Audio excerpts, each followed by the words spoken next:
What's up, everybody? My name is Scott Paddock, and today I'm going to switch things up a little bit and answer some of the questions that I am asked most often.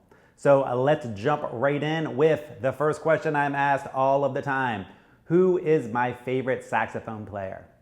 I'm not really a person that has favorites of anything. Like if you ask me my favorite movie or my favorite food, I don't really have favorites. But when it comes to saxophone players, there is definitely one guy who stands out, and that is Michael Brecker.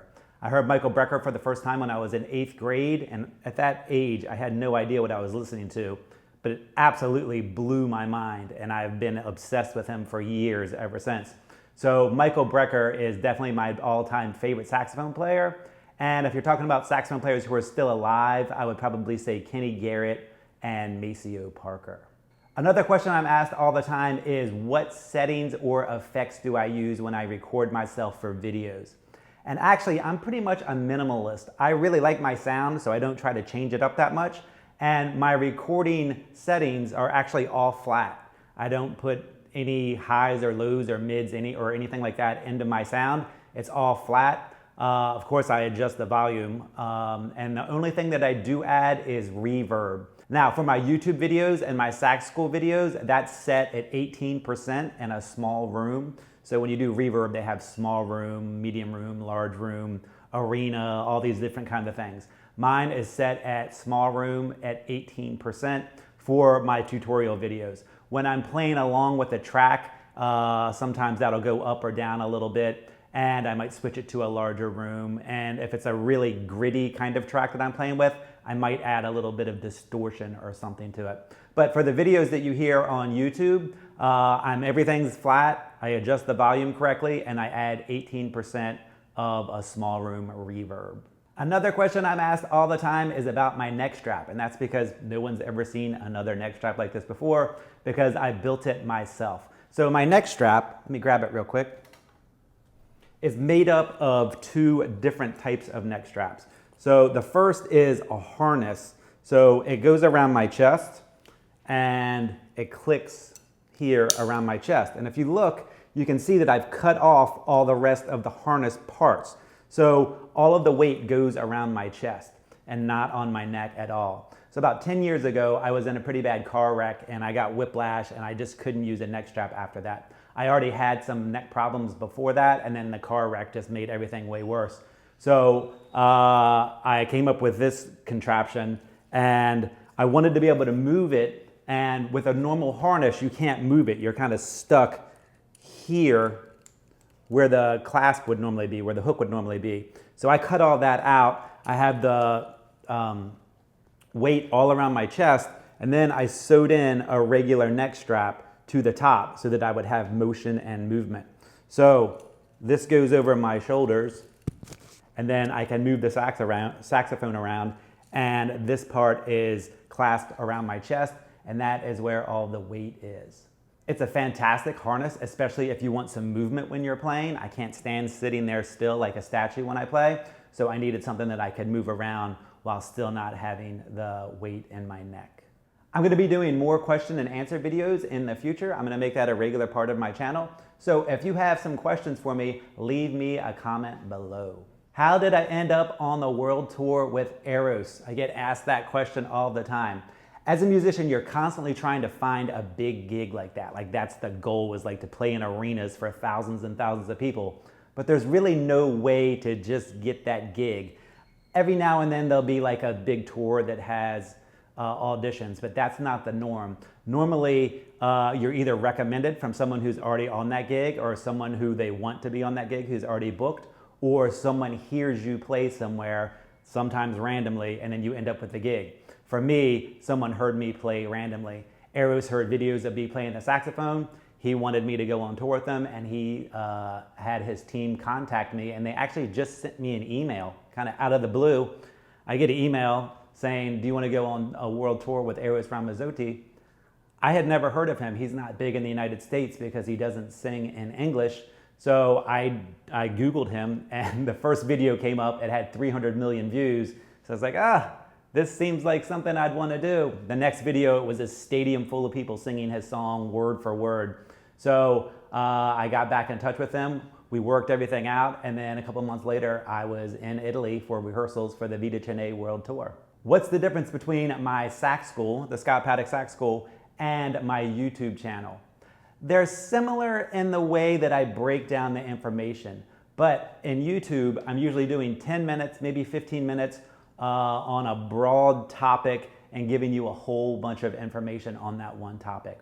In my Sax School, everything is broken down. All the videos are like 20 to 30 minutes long. I tell you exactly what you need to do, exactly how to do it, tell you what to practice, how to practice it. We go through it step by step. There's play along examples for everything. There's PDF downloads. There's tracks you can play along with. It's just way more in depth, and it takes you step by step. So you never have to guess about what to practice. So when you're talking about YouTube, whether it's my channel or any channel, you just kind of have to like hope that you find what you're looking for, or sometimes you don't even know what you're looking for and you're just searching saxophone stuff. With my Sax School, everything is in order in pathways or courses. So once you start, you kind of move your way through and everything builds on itself in a step-by-step process, so you continually learn and continually get better. So YouTube is great if you know what you're looking for and you're trying to figure out that one topic. But if you're looking for some structure, an online course like my Sax School is going to help you get a lot better, a lot faster. Why don't I do more gear reviews? I'm not a gear person. Like, there are some guys who are way deep into gear. My buddy Sax Spy, like that's what he does all day. I probably learned more about the mechanics of a saxophone from his channel than anything else. But I'm not that type of person. I have two categories when it comes to gear. 1% is gear that I really like and play, and it makes me sound better and it makes it easier to play the saxophone. That's a very small percentage, maybe 1%. And then the other 99% of musical gear, saxophone gear, is stuff that doesn't make me sound better and I don't like playing it. So I wouldn't really do a review on it, because I would put it on and say, oh, I don't like that, and then take it off. And then put on something that I do like to play and play that. Now, there's nothing wrong with trying all different kinds of gear and being really into gear. That's just not my thing. I'm really into playing the saxophone, but I'm not a big gearhead, and usually the only time I try new gear is if I'm looking for something very specific. I've had my Mauriat 67 RX for about 5 or 6 years now. Before that, I played a Yamaha Kustom for a very long time. I played that saxophone into the ground, and when I had to get a new saxophone, I tried saxophones for 2 or 3 years. I probably tried 200 saxophones, and out of the 200 saxophones, I hated 197 of them. There was one that I liked, which was a Keilwerth MKX, I think is what it was. Then I picked up the Mauriat 67R, and I really liked that. And then I picked up the Mauriat 67RX, which I'm playing to this day, and I absolutely love that. So if I did gear reviews, they would all be very short. It would be me picking it up, playing 2 or 3 notes and going, ugh, I don't like that, and then putting it back down and putting on gear that I know that I like. And the last question, and I get asked this question all the time, is what advice would I give to a saxophone player who's trying to make it? The first thing you need to realize is that there is no such thing as making it in the music world.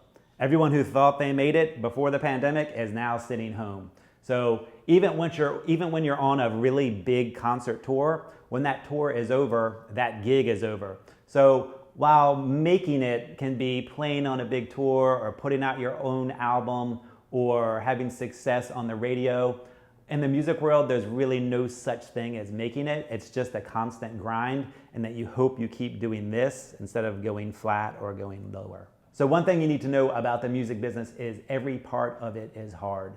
Every part. Getting a gig at a club is hard.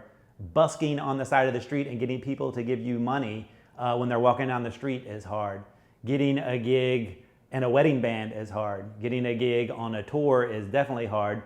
And the higher up it goes for tours and that kind of stuff, there's a limited amount of opportunities for saxophone players, especially.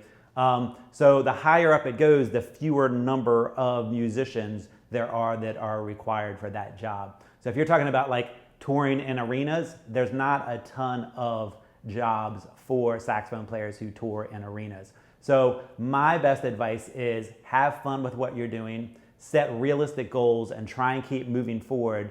most importantly, try to find your own voice. Try to find your own style and your own voice. Because when you have your own voice, if someone hears you and they want that voice, they want that sound, they have to hire you to get it because no one else can do it. So instead of thinking about trying to make it, just think about trying to set goals, move forward, have forward progress, meet a really good network of fellow musicians, and just keep pushing forward. So don't really concentrate on making it, just concentrate on forward movement and having fun with what you're doing and trying to express yourself creatively. Thanks for taking the time to check out this video, and I hope that answers some of your questions. If you enjoy my content, I would really appreciate it if you'd subscribe to my channel, give me a thumbs up, leave me a comment below, and share it with your friends. Thanks a lot.